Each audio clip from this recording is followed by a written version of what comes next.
I recently wrote a viral article for CNBC about how I quit my dream job and spent $34,000 traveling the world for 1.5 years.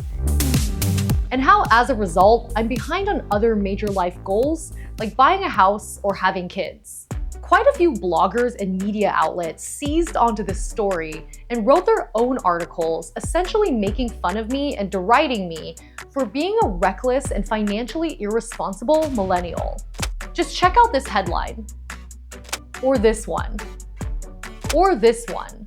Plus, there were about 500 comments on the New York Post story just spewing hate. If she were better looking, she might find a sugar daddy. Backed Uber Eats delivery for her. Onlyfans rejected her for obvious reasons, so that's not an option, lol. Hopefully she gets mugged walking out of her fancy state-of-the-art condo in Manhattan.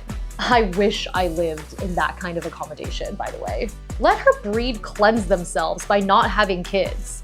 These are the same millennials that don't want to pay back school loans, want to be paid $40 an hour to make coffee or they'll live off other people, and think they're entitled to Social Security benefits when they come of age.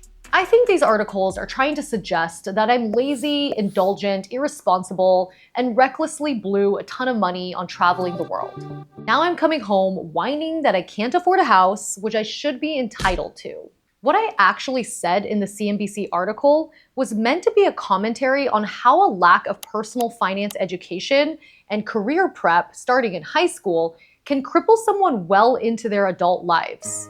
It landed me in the position of having to choose between personal fulfillment and financial security at the age of 32.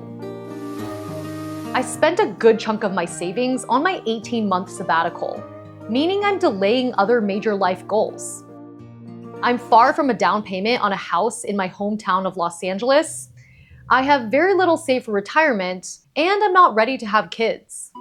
Had I studied personal finance and begun saving, investing, and career planning starting in high school, I believe I could have taken my sabbatical without significantly delaying other major life goals.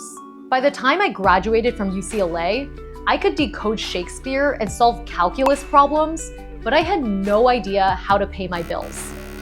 I spent a few years in my 20s either unemployed or working low-wage internships, and suffered a lot of anxiety and burnout trying to catch up. So why are these articles trying to paint me as this indulgent, entitled millennial, and why are people reacting with so much anger? Well, first of all, the news sites are clearly doing it for the clicks. They know there are a lot of people in the US who are angry and resentful and who are going to be triggered by this type of content, thus resulting in clicks and comments. The media has increasingly had to resort to these types of tactics to survive and compensate for the decline in ad revenue. I think it's more interesting though why people are so angry. Let's say I'm the indulgent, entitled millennial the articles are painting me as. Why would so many people feel so offended by that and spend their time commenting about it? I think it reflects the bitterness, resentment, and helplessness that a lot of people probably feel in America. There's likely a sense among people that their hard work hasn't paid off in the way they had hoped, or in the way they felt they were promised by the American dream. Maybe their hard work didn't lead to upward mobility. Maybe they're stuck in dead-end jobs. Maybe they can't find a job. Maybe technology eliminated their job. Maybe they feel trapped in their circumstances. Maybe they didn't get to be carefree and indulge their passions like traveling the world the way that I did, because they were too busy making ends meet. I mean, I met so few Americans on my travels. Maybe they sacrificed their dream life in order to survive, to put a roof over their heads, to feed their kids. Maybe they feel they weren't allowed to live it up the way that I did. As a result, I think that there's a sense of resentment toward people who think they're owed the things that other people had to sacrifice a lot to have. Unfortunately, I think a lot of people are dealing with their feelings of helplessness in unhealthy ways. They may be stuck in a victim's mentality and want to feel a greater sense of power and control in their lives by putting down other people. It's why so many people are degrading me as a woman, telling me to go find a man to take care of me, but oh wait, I can't because I'm too ugly. It's the lowest blow they can muster. I think this unhealthy way of dealing with pain can actually perpetuate being stuck in a painful situation.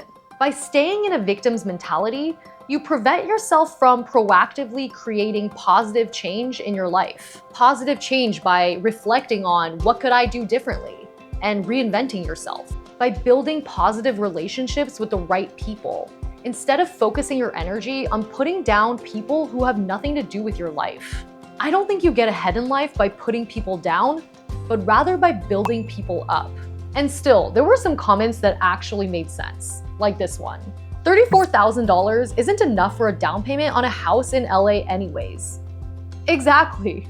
With the cost of living these days, affording a house feels so impossible, you might as well just live it up.